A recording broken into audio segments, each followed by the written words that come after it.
continuamos con la unidad 6 en departamentalización.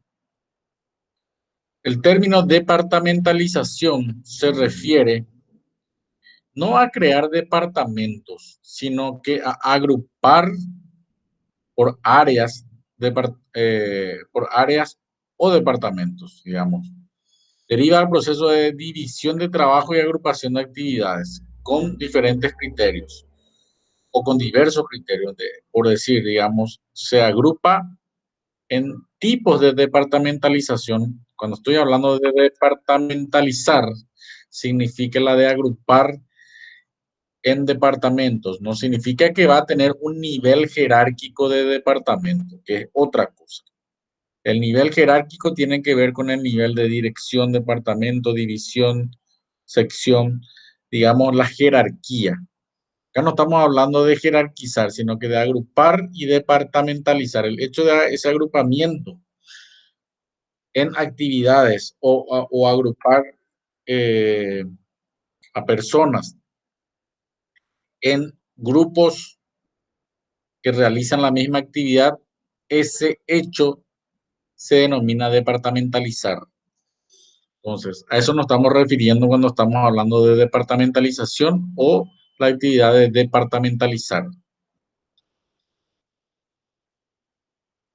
Existen diferentes tipos de agrupamiento o de departamentalizaciones que tienen que ver con actividades similares.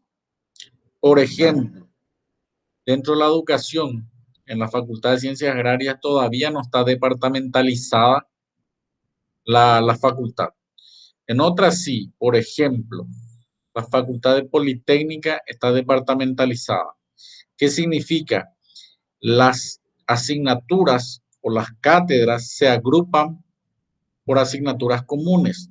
Por ejemplo, yo tengo una cátedra que se llama Organización y Métodos, y organización y métodos se da en 5 carreras. Así como matemática se da en todas las carreras. Como comunicación, metodología de la investigación, hay materias comunes en todas las carreras. El hecho de departamentalizar significa que voy a crear un departamento de enseñanza que agrupe por asignaturas comunes.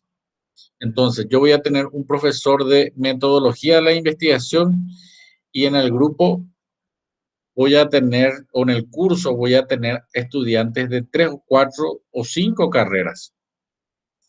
Por ejemplo, el cursillo de ingreso sí está departamentalizado. En la cátedra de matemática, por ejemplo, ustedes comparten el aula con estudiantes o con postulantes a las carreras de ingeniería. Ustedes son de licenciatura. Pero como el programa es común, digamos, porque si no tendría que ser un docente específico de matemáticas solamente para administración agropecuaria, para 4 o 5 estudiantes. Entonces, con el hecho de departamentalizar o agrupar, estamos ahorrando recursos. Solamente el cursillo está dentro de ciencias agrarias departamentalizado. La carrera en sí, una vez que ustedes ingresen, si ustedes vuelven a tener matemática o matemática financiera o matemática estadística, ustedes van a tener un docente, pero no van a compartir aulas con otras carreras, porque la carrera en sí no está departamentalizada. ¿Se entiende? Entonces, aplica también eso a diferentes tipos de actividades dentro de las empresas. Y ahí se agrupan actividades comunes. Entonces, ese hecho es lo que vamos a clarificar o ejemplificar aquí a partir de ahora. Entonces, se pueden dividir en subdepartamentos, ¿verdad? Y así sucesivamente. Los tipos de departamentalización que existen o los criterios. Tengo una departamentalización por funciones o funcional. Cuando se agrupa por la función que realiza, ¿verdad? O por la actividad. Así, por ejemplo, tengo un departamento de producción de comercialización, finanzas, administración. Entonces, cada área o grupo realiza una actividad específica que no realiza el otro grupo o la otra área. Entonces, aquí estoy departamentalizando por funciones. Cuando departamentalizo por productos o servicios, se utiliza más bien en empresas comerciales o industriales. Y tiene que ver por la línea de productos. Por ejemplo, en una empresa puedo tener un departamento de artículos eléctricos, deportivos, típicos. Por ejemplo, en la facultad, perdón, en Tigo, una empresa de telefonía móvil, puedo tener un departamento de telefonía móvil, un departamento de internet móvil y de televisión por cable, por ejemplo. Y también puedo tener uno de billetera electrónica, por los servicios o productos que tengo. Esto a su vez se puede agrupar por clientes. Dentro de departamentos eléctricos, yo puedo tener, o dentro de departamento deportivo, puedo tener artículos deportivos para damas y caballeros. Prenda de vestir, por ejemplo, puedo tener para damas, caballeros, niños. Eso es cuando voy a adelantarme, y departamentalizo por clientes. Entonces, dentro de un departamento, un servicio, por ejemplo, hablé de teléfono móvil. Yo tengo dos tipos de clientes. Tengo un cliente corporativo, que son empresas que tienen varios números de teléfono o varios aparatos. Y tengo el usuario o el cliente, una persona física, Vicente Bracho, Juan Pérez, Erika, Jorge López, son clientes individuales. Y sin embargo, si tengo una empresa, tengo otro tipo de clientes. Entonces, para Internet, por ejemplo, también tengo Internet hogar, Internet por módem, tengo Internet por fibra óptica, por cable, tengo diferentes tipos de clientes para un tipo de producto, que es lo que estuve viendo. Entonces, estoy agrupando, y no significa que dentro de un organigrama yo tenga un determinado tipo de departamentalización y no pueda tener otro tipo de departamentalización. Dentro de un mismo organigrama general se pueden desprender diferentes tipos de departamentalización según cómo los vaya agrupando. Otro, departamentalización por territorio o por zona geográfica cuando tiene que ver con sucursales. En este caso, la facultad, por ejemplo, tiene filiales. Entonces tenemos la filial de Chaco, la filial de Pedro Juan Caballero, Caguazú, Cazapá, etcétera. Entonces, así por ejemplo, plazas comerciales tengo Supli de Fernando La Mora, San Lorenzo, Asunción, Casa Central, Ciudad del Este, etcétera. Tiene como 15 sucursales. Las cadenas de farmacias, etcétera, que están distribuidos por territorio o zona geográfica. Los bancos que tienen departamentalizaciones geográficas. Hablamos ya de clientes. Hablamos de procesos o equipos. Esto tiene que ver más con una empresa o tipos de empresas industriales que utilizan maquinarias para producción. Entonces, por ejemplo, tengo una planta siderúrgica, dice que tiene un departamento de reducción, un departamento de acería, laminación. Aquí, por ejemplo, tengo un taller que puede tener un departamento de mecánica general, chapería, pintura. Entonces, aquí en esta actividad que realiza cada sector hay uso de máquinas. Por eso se departamentaliza por procesos o equipos, ¿verdad? Entonces, esto, por ejemplo, puede ser en una gerencia de mantenimiento, una gerencia de servicios generales. Servicios generales se hacen este tipo o de transporte, una gerencia de transporte. ¿Entienden? Y por último, una departamentalización matricial que tiene que ver con una matriz o una red o rejilla, que tiene que ver como esos crucigramas, ¿verdad? Unos cuadros que forman como una malla o una red. Y en esa matriz, a ver si tengo, no tengo un ejemplo. Esa matriz combina dos tipos de departamentalización. Por un lado, arriba, la departamentalización por funciones, por áreas, departamento de producción, de comercialización, de administración de finanzas, y en la línea vertical, está horizontal, y en la línea vertical están los proyectos, proyecto A, proyecto B, proyecto C. Proyecto 1 puede ser prenda de vestir, proyecto 2 electrodoméstico, proyecto por línea de producción o por línea de proyectos. Entonces, se combina tanto vertical como horizontal, y luego en cada recuadro voy a armar un cuadro, una matriz tipo tatetí, y ahí voy a ver, digamos, en cada recuadro cómo puede ayudar el departamento de producción al proyecto 1, cómo puede ayudar el departamento administrativo al proyecto 1, y así sucesivamente para el proyecto 2, proyecto 3, según la cantidad de proyectos que vaya teniendo.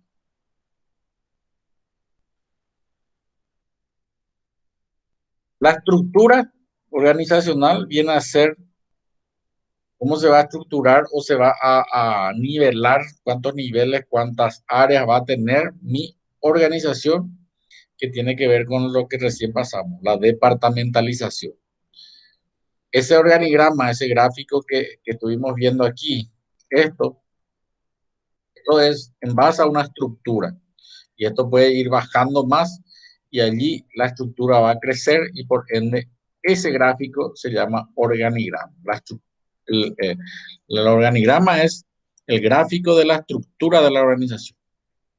Entonces, la estructura significa identificar las tareas, agrupar, formar departamentos o áreas, darle un nivel y darle una forma que se va a luego a plasmar en un organigrama.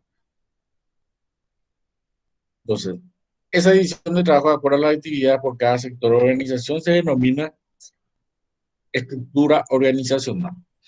Es como el plano dentro de la organización. Yo cuando paso, por ejemplo, en una construcción y veo que se está haciendo un edificio, ya puedo ver cuántos niveles va a tener.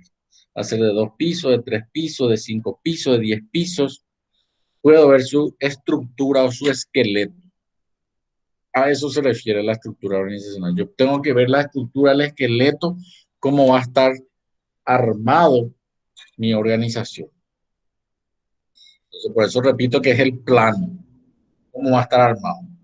Y ese gráfico es escribir, eso es un organigrama.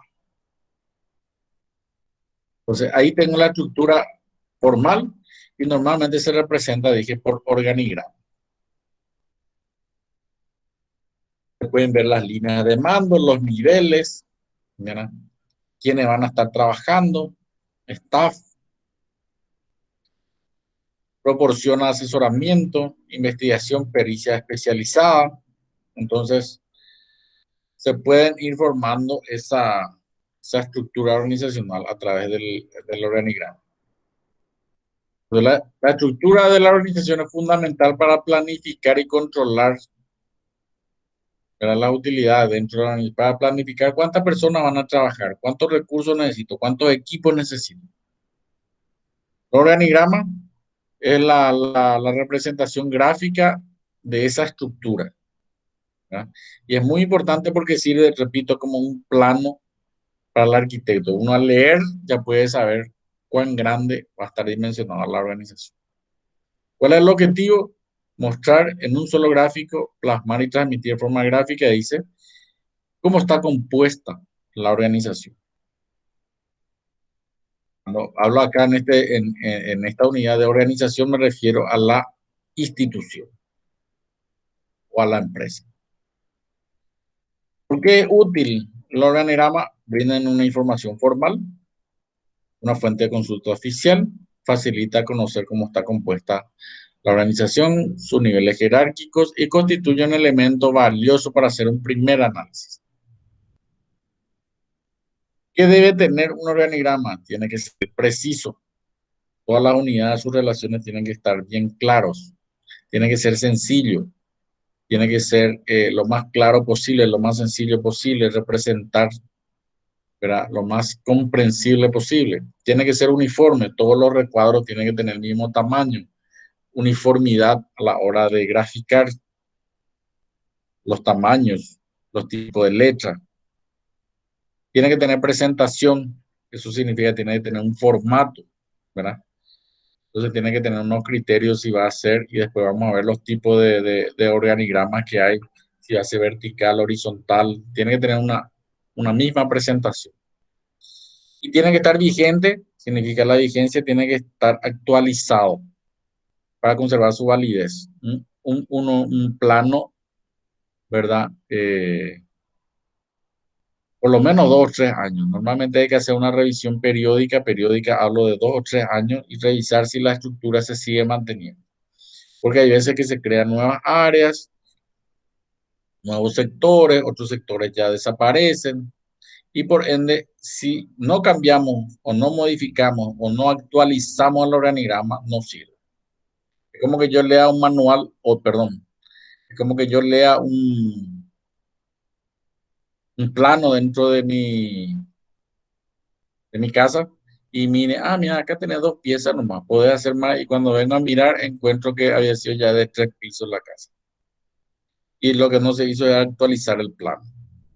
Por ende, el plano no cumple su misión, no comunica nada porque esto es irreal. Entonces el organigrama también tiene que estar vigente. Por eso hay que hacer una revisión cada 2 o 3 años e ir actualizando el organigrama si hace falta. Tiene esta figura. Entonces estoy viendo acá los niveles, tengo un directorio, una gerencia general, gerencia de línea y departamentos. Y tiene una uniformidad. Todos los rectángulos tienen el mismo tamaño, los canales, las líneas de comunicación, quién es el superior, a quienes responden. Esto es tener presentación. La vigencia, en qué año, a partir de qué año está vigente, quién preparó, quién autorizó. Esto es lo que van a encontrar en el libro, esta figura. Entonces ahí yo puedo tener un organigrama que muestra de forma simple las unidades, sus relaciones y cómo van trabajando.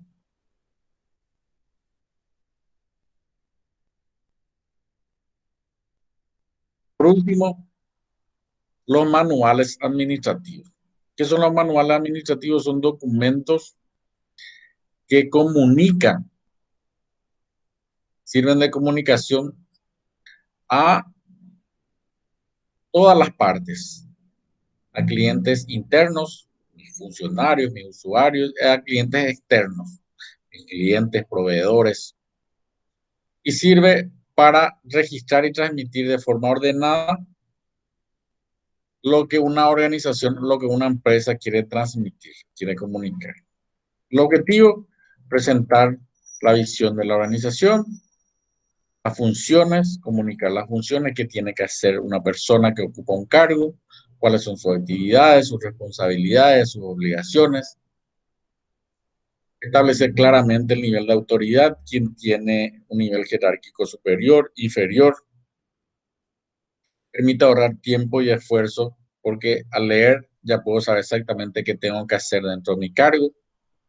Funciona un medio de relación y comunicación, dije, con otras organizaciones, y sirve como vehículo de información para los proveedores. Entonces, el proveedor ya sabe exactamente los pasos a seguir cuando quiere cobrar o quiere presentar una factura pidiendo, ¿verdad?, el pago por la entrega de unos productos. O sea, ya hay todo un procedimiento. Entonces, lee, ya sabe claramente. Así, por ejemplo, tenemos estos tipos de manuales administrativos. ¿Cómo se clasifican? Cuatro, cuatro tipos de manuales. De organización muestra las diferentes unidades orgánicas o las organizaciones, los sectores. Así como dije, producción, comercialización, finanzas, administración.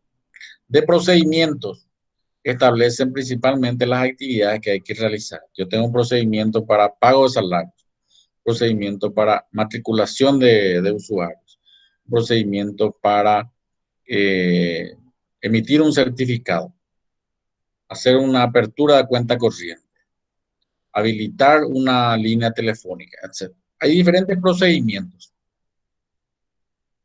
Políticas tienen que ver con las políticas que van a guiar la empresa. Entonces, por ejemplo, yo tengo una política de salario, pagar salarios altos.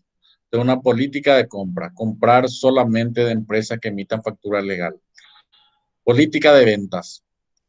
Todas las ventas se van a hacer, los medios de pago son efectivo, tarjeta de débito. En otras empresas puede que haya también tarjeta de crédito. En otras empresas pueden permitir sistemas o solamente los pagos son de manera electrónica. O sea, esas son las políticas. Manual de bienvenida tiene que ver con un manual de introducción. A todo nuevo empleado se le da un manual de bienvenida donde muestra un poco la historia, los antecedentes, a qué se dedica la empresa, para que uno tenga pertenencia y sepa de la organización. Según su ámbito pueden ser generales y específicos. Generales a toda la organización, digamos como que es de organización, ¿verdad? Manual de organización. Y específico consigna la información de un área específica. Entonces puede ser, digamos, el manual de procedimiento, un área específica que va a comunicar las actividades que tiene que hacerse en uno u otro sector. Si, por ejemplo, tengo este tipo de manual de bienvenida, manual de organización y funciones, manual de procedimiento, ¿verdad? Cómo actuar, ¿verdad? Cómo dice el protocolo, cómo dice el manual, famoso, escuchamos ese. Hay que hacer lo que dice el manual. Entonces, cuando viene un caso, hay que seguir el protocolo paso a paso. Primero esto, segundo esto. Hay que respetar lo que dice el manual. Porque si hay problemas, lo primero que se va a decir es qué decía el manual que hay que hacer, si hizo o no hizo, principalmente la parte de medicina, ¿verdad? Y así también administrativamente. Manual de procedimientos. Con esto terminamos.